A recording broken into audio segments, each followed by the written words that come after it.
दोस्तों, मेरा नाम है कुमकुम बिनवाल और ये वक्त है गोदियों की पोल खोलने का गोदीगिरी में।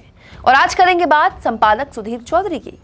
संपादक सुधीर चौधरी ने अपने प्रोग्राम में उन भारतीय छात्रों को एक तरह से एहसान फरामोश करार दे दिया जो जान बचाकर यूक्रेन से मुश्किल से वतन वापसी कर गए।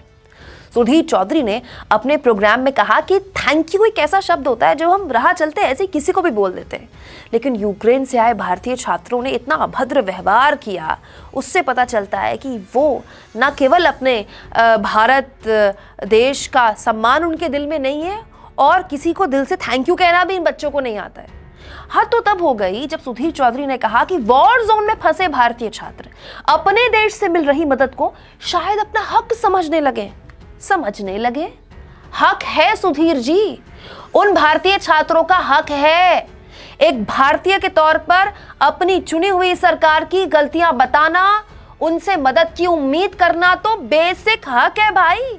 आपको क्यों लगता है कि इस काम के लिए भी छात्रों को, सरकार को या किसी को थैंक यू बोलना चाहिए? यूक्रेन से आए बहुत सारे भारतीय छात्रों के अभद्र व्यवहार से पता चला कि वो ना तो अपने देश का सम्मान करते हैं और ना ही उन्हें किसी को दिल से धन्यवाद देना आता है। कल को आप ये कहेंगे कि आप जो जनरल मीटिंग या डे प्लान मीटिंग लेते हैं एक संपादक के तौर पर, आपके प्रोड्यूसर्स या आपके शिफ्ट इंचार्ज आपको कहे थैंक यू सर, नहीं ना, वो आपकी जॉब रिस्पॉन्सिबिलिटी है, आपकी वर्क प्रोफाइल का काम है। तो इसके लिए आपको कोई थैंक यू नहीं कहेगा तो उसके लिए भी छात्र किसी को थैंक यू नहीं कहेंगे जो उनका हक है। सुधीर चौधरी आगे कहते हैं कि यूक्रेन में फंसे हमारे देश के बहुत सारे छात्र जब भारत लौटे तो उनके चेहरे पर ना वो कृतज्ञता का भाव नहीं था।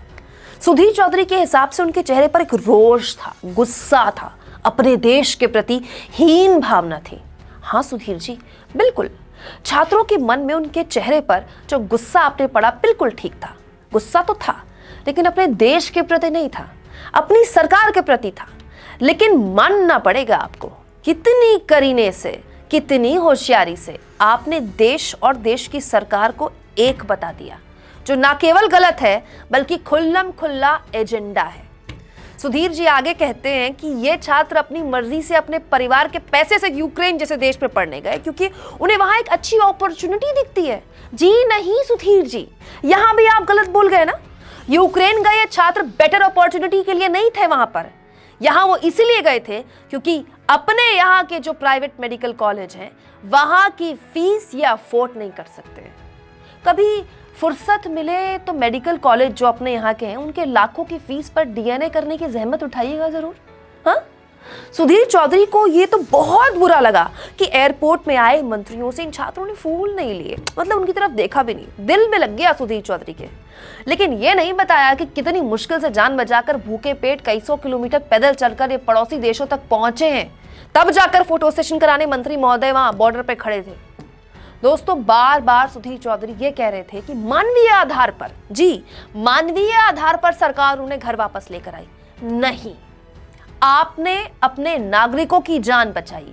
अपने नागरिकों की जान की हिफाजत करना सरकार की सबसे बड़ी जिम्मेदारी है, उसी के लिए चुना जाता है उसको। मानवीय आधार तब होता जब भारत सरकार किसी दूसरे देश के नागरिक की मदद करती, जो कि की भी गई, वो मानवीय आधार है। ये कौन सा मानवीय आधार है भाई? अपने लोगों की मदद करना, अपने नागरिकों को बचाना, जो जिम्मेदारी है सरकार की, उसे आप मानवीय आधार कह रहे हैं। उसके लिए कह रहे हैं कि आपका एहसान माना जाए। हाँ सुधीर जी, आप तो खुद यूक्रेन के आसपास के इलाकों में ही भटक रहे थे कुछ दिन पहले, तो मानवीय आधार पर कभी किसी रोते बिलखते भारतीय छात्र की तस्वीर तो नहीं दिखाई आपने पिछले 15 दिन। मतलब ये सही है नहीं? ऐसे लोगों को संपादक से ज्यादा प्रोपेगेंडा मशीन का हिस्सा ना कहा जाए तो क्या कहा जाए? कमेंट बॉक्स में लिखिएगा जरूर। और दोस्तों, न केवल मीडिया, सरकार, बल्कि सिस्टम से भी हम ये सवाल इसलिए पूछ पाते हैं क्योंकि हम आजाद पत्रकारिता हैं। अपने खर्चों के लिए हम किसी पर निर्भर नहीं है, हमें आपका सपोर्ट चाहिए। चैनल का नाम और वीडियोस डिलीट होने के बाद व्यूअरशिप पहले से काफी गिर गई है। हमें मदद कीजिए, सपोर्ट कीजिए, चैनल को सब्सक्राइब कीजिए, ज्वाइन कीजिए और हमारी आजाद पत्रकारिता को और बल देने के लिए वीडियोस शेयर कीजिए और पूरा वीडियो जरूर देखा करिए। शुक्रिया।